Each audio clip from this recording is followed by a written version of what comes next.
శ్రీ గురుభ్యో నమః. జయ శ్రీకృష్ణ. కార్తీక దామోదర లీలలో రెండవ భాగము ఉలూకల బంధనం యమలార్జున భంజనం అని ఈ విధంగా యశోదమ్మ కృష్ణుని అవతార రహస్యాలన్నీ కూడా ఎత్తిపొడిచి ఆ దుడుకు బాలుడిని ఒక రోటికి కట్టేసింది. ఆ బాలకృష్ణుడు వెన్న దొంగిలించడమే క్రీడగా కలిగినవాడు. అందరికీ సంతోషం కలిగించేటట్లు గలగలా మాట్లాడతాడు. తల్లి తనను కట్టివేసినందుకు ఆశ్చర్యపోతున్నట్టు కనిపిస్తున్నాడు. అతని నొసటన ముత్యపు బొట్టు అలంకారంగా మెరుస్తోంది. ఆ బాలగోపాలుడు భక్తుల వశంలో ఉండేవాడు కనుక రోటికి కట్టబడి ఉన్నాడు. దానికేమి అతడు ఏమీ బిక్కమొహం వేయలేదు. కట్టబడిన మదించిన ఏనుగు గొన్నవలే హుందాగా ఉన్నాడు అని చెప్తూ సుఖమహర్షి, ఓ రాజా, నారాయణునికి లోపల వెలుపల అనేవి ఏమీ ఉండవు. మొదల చివర మధ్య అనేవి ఉండవు. ఈ లోకాలన్నిటికీ మొదలు చివర మధ్య లోపల వెలుపల అన్నీ ఇతడే. ఇటువంటి నారాయణుని కట్టివేయాలంటే శరణాగతి చెందిన పరమభక్తురాలు కనుక యశోదకు సాధ్యమైంది, కానీ మరొకరికి మరో విధంగా సాధ్యమవుతుందా? యశోదమ్మ అమాయకురాలు. తన చిన్ని కృష్ణుడు అందరి వంటి బాలుడే అనుకున్నది కనుక అతన్ని కట్టివేసింది. ఆ బాలుని కడుపు ఎన్నో బ్రహ్మాండాలను దాచుకోగలిగినదని తెలిస్తే ఆ తల్లి ఎందుకు కట్టివేస్తుంది? చిక్కడు సిరికౌగిటలో చిక్కడు సనకాది యోగి చిత్తార్జములన్ చిక్కడు శృతిలతి కావలి చిక్కెనతడు లీల తల్లి చేతన్ రోలన్. ఆ లీలా గోపాల బాలుడు లక్ష్మీదేవి కౌగిటిలో చిక్కలేదు. సనక సనందనాదులైన మహాయోగుల హృదయాల్లోనూ చిక్కలేదు. ఉపనిషత్తులలోనూ చిక్కలేదు. అటువంటి వాడు లీలగా అవలీలగా తల్లి చేతిలో చిక్కి రోటికి కట్టివేయబడ్డాడు. ఈ విధంగా కృష్ణుడిని చిక్కించుకొని గట్టిగా పట్టుకుని యశోద అతన్ని గట్టిగా రోటికి కట్టడానికి అతని నడుము చుట్టూ ఒక త్రాడు చుట్టింది. అది 2 అంగుళాలు తక్కువైంది. మరో త్రాడు జత చేసింది. మళ్ళీ 2 అంగుళాలు తక్కువైంది. మరొక త్రాడు ముడివేసింది. అయినా 2 అంగుళాలు తక్కువైంది. ఆ తల్లి ఇంట్లో ఉన్న తాళ్ళన్నీ వరుసగా ముడివేసినా ఆ 2 అంగుళాలు కొరత తగ్గలేదు. ముజ్జగములు దాగి ఉన్న చిరుబొజ్జను కట్టడం ఎవరి తరం?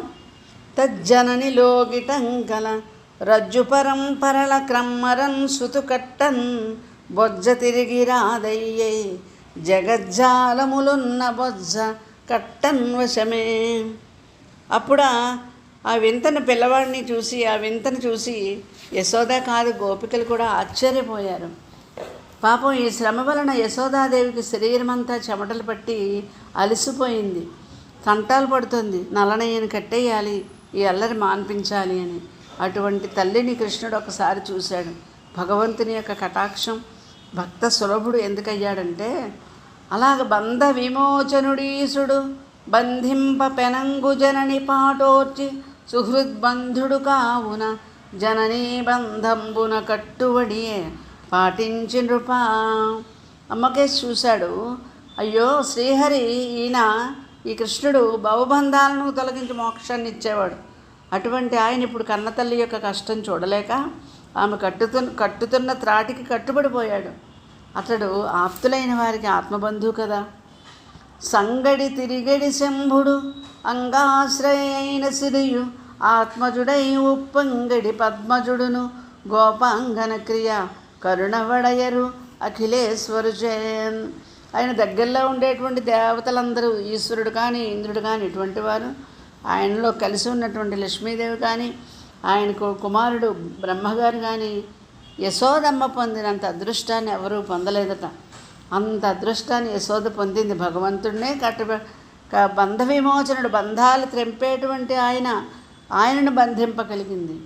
జ్ఞానులచే మౌనులచే దాసులచే యోగ సంవిధానులచేతన్ పూని నిబద్ధండగునే శ్రీనాథుడు భక్తియుతుల చేతన్ బోలన్.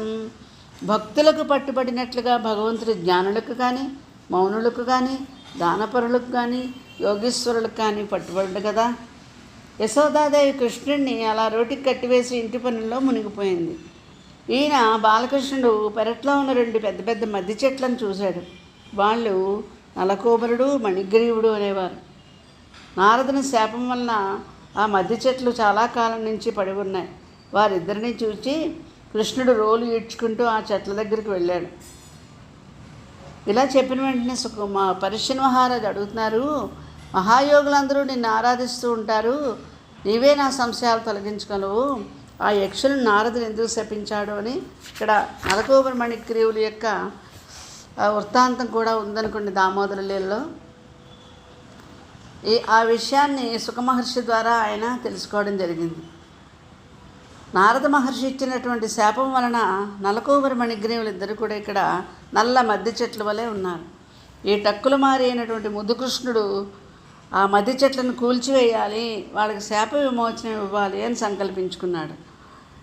ఆ బాలకృష్ణుడు స్థిరమైన మహాబలం సంకల్పం కలిగిన వాడు కదా. పొట్టకు కట్టబడిన త్రాటి ఊపుకు రోలు అడ్డం తిరిగిపోయింది. అతడు చరచరా 2 మద్ది చెట్ల మధ్య నుంచి రోటి నేర్చుకుంటూ ముందుకు వెళ్ళిపోయాడు.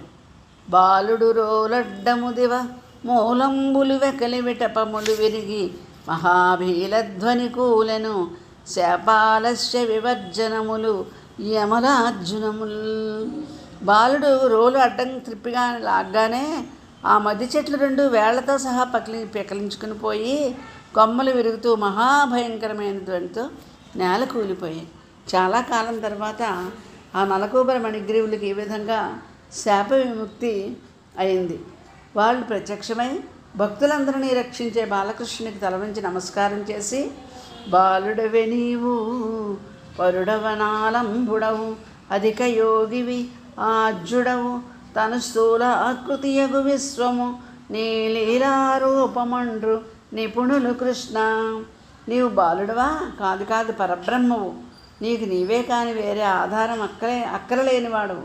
మహాయోగివి, అన్నిటికీ మొదటివాడవు నీవు.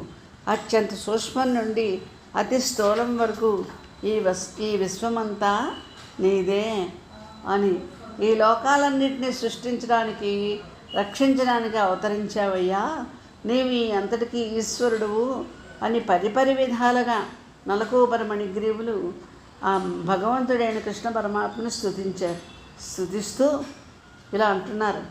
నీ పద్యావళు లాలకించు చెవులున్ నిన్నాడు వాక్యంబులున్ నీ పేరన్ పనిచేయు హస్తయుగముల్ నీ మూర్తిపై చూపులున్ నీ పాదంబులు పంత మృక్కు శిరముల్ నీ సేవపై చిత్తముల్ నీపై బుద్ధులు మాకు నిమ్ము కరుణన్ నీరేజ పత్రేక్షణ. కమలపత్రాల వంటి నేత్రాలు గల మహానుభావ, నీపై రచించిన స్తుతి వింటూ ఉంటే చెవులను నిన్ను గురించే మాట్లాడే వాక్కును మాకు అనుగ్రహించు. ఏ పని చేసినా నీ పేరునే పనిగా చేసేటట్లు, ఆ చూపులన్నీ నీ రూపంపైనే ఉండేటట్లు, మా బుద్ధులు నీపైనే ఉండేటట్లు దయతో మమ్మల్ని అనుగ్రహించు అని కీర్తించిన నలకూబర మణిగ్రీవులను చూచి ఉలూకల బద్ధుడు అంటే ఆ రోటికి కట్టబడి ఉన్నటువంటి ఆ హరి, ఆ కృష్ణుడు ఇలా చెప్తున్నారు. తమ తమ ధర్మాలు తప్పకుండా అందరి ఎడలా సమత్వంతో ప్రవర్తిస్తూ నన్ను నమ్మి తిరుగుతూ ఉండేవారు సజ్జనులు. అటువంటి వారికి నన్ను చూడగానే సూర్యోదయంతో దట్టమైన చీకటి విరిసిపోయినట్లు బంధం విడిపోయి మోక్షం లభిస్తుంది అని కృష్ణ పరమాత్మ వాళ్ళని అనుగ్రహించడం జరిగింది. ఈ లీలని దామోదర లీల అని అంటారు. ఈ విధంగా నలకూబర మణిగ్రీవులకి బంధ విముక్తి జరిగిన, ఈయన బంధంలో ఉండి బంధ విముక్తి చేశాడు. నందుడు కుమారుడైనటువంటి కృష్ణుడిని ఆ చెట్ల సందుల్లో నుండి తీసుకువచ్చి అనునయించడం జరిగింది. గోపబాలకులందరూ చెప్పారు, ఈ వీడి వలనే ఈ చెట్లు కూలిపోయాయి అనేసి. పిడుగు వడదు పెనుగాలి విసరదు ఖండితం బూలగుట కానరాదు. ఏమిటి ఈ వృక్షాలు ఇలా నేల కూలిపోయాయి, పిడుగు పడలేదు, పెద్ద గాలి రాలేదు, ఎవరు నరికిన సూచనలు లేవే, వ్రేళ్లతో సహా పడిపోయాయి, ఈ బాలుడు ఈ చెట్లని ఇలా కూలవేశాడు అని 10 విధాలుగా అందరూ ఆలోచిస్తున్నారు. అటువంటప్పుడు నందుడు వచ్చి కుమారుణ్ణి తీసుకెళ్తే ఆయన అమాయకమైన బాలుని వల్లే ఆడుకుంటూ సాటి గోపబాలులతో ఆడుకుంటూ దాక్కున్నాడు. ఇది దామోదర లీల.